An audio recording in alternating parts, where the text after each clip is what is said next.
I'm Marny Nesher, publisher of the Central New York Business Journal, and I'd like to welcome Gregg Tripoli, Executive Director of the Onondaga Historical Association, otherwise known as the OHA. The OHA is partnering with us for our first ever CNY Legends, a special report coming up on December 28th. And what a wonderful and positive way to end 2020 with an in-depth historical and current look at these 6 legends that we've chosen this year. All have impressive histories and a very strong commitment to our community. But Gregg, welcome. Before we begin, let's do a brief introduction of the OHA to our readers. There are maybe just a few that are unfamiliar with you. Onondaga Historical Association is a private nonprofit educational association of heritage-related services, museums, research and educational centers, and retail operations in Onondaga County, New York. That was great. That was brief. That's my elevator one. Yeah. So let's share with our audience who were the 6 companies we chose this year for our inaugural class. Sure. That includes Cathedral Candle Company, Crucible Metals, Hanford Pharmaceuticals, Huber Brewer, King & King Architects, and Stickley Audi Company. So what would qualify them as a legend? How did we decide on who was a CNY legend this year? Well, I think first and foremost is longevity. All of these companies have been around for a really long time. You know, when people think of what makes a legend most, it is that that ability to persevere, to to continue, able to ride the ups and downs and to sustain themselves over a long period of time. I think also their contributions, not only to their industry, but that's very important. You know, we have a lot of companies that have firsts and lots of patents and are always keeping up with the, current edge in their industry. But also those who not only contribute to their industry, but to the community. It's very important that these companies that we selected in the first round of this honor would recognize, the importance of the community in helping them achieve their success after all these many years. And of course, it's always important for a company to recognize the community that helps sustain them and gives back to that community. You know, these companies have helped build our community as well as our economy.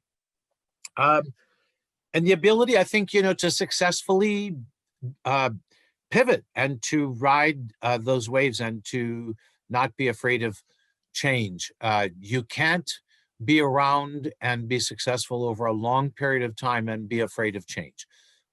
So these are companies that have all kept open to that over over many, many, many decades.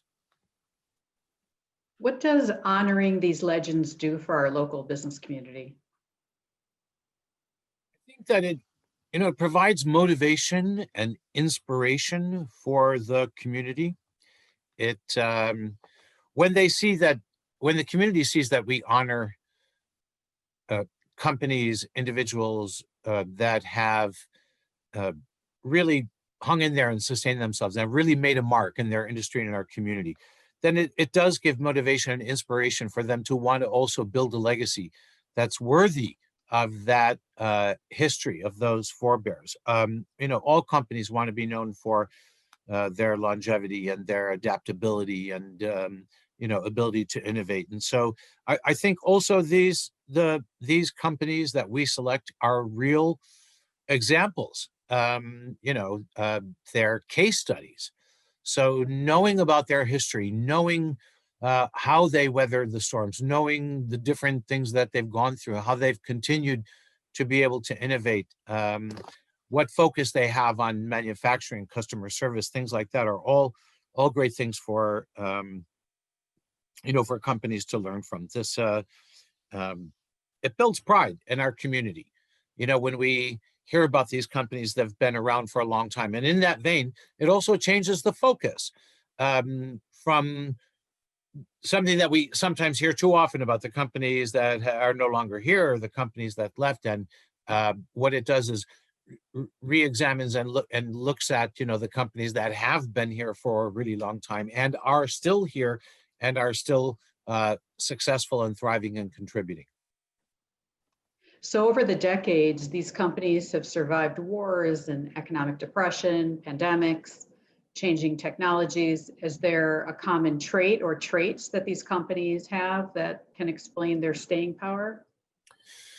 Well, strangely enough, I mean, we didn't really realize until the list was narrowed down to the six. But yeah, and I think that it's an obvious one, but it speaks to a deeper issue, and that is, there a lot of them are family companies still, and family owned and family started, and these are generations of family.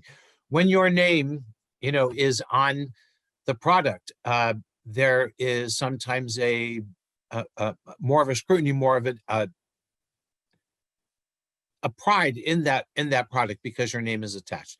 So I think that's what I'm trying to get to, is it's pride in what they do, the pride in their product, sort of treating it as though it were your name on that box, on that label. So that is definitely one thing that they all have in common. They all have a long history of excellence in management. And again, they all have been companies that have ridden those waves, right? They're companies that have been flexible, that have kept their ear to the ground and understood what the market needed. They have not been afraid of change and innovation. A lot of them have grown, but over time, not a large spurt. These weren't flash in the pan. These are companies that have taken their growth in stride and strategically. So I think the excellence in product, really, and customer service. All of them are known for having exceptional products in their field and having great customer service, and that's why many of them have kept the relationships that they've kept for a long time. You have companies like Cathedral Candle who only sell to the trade.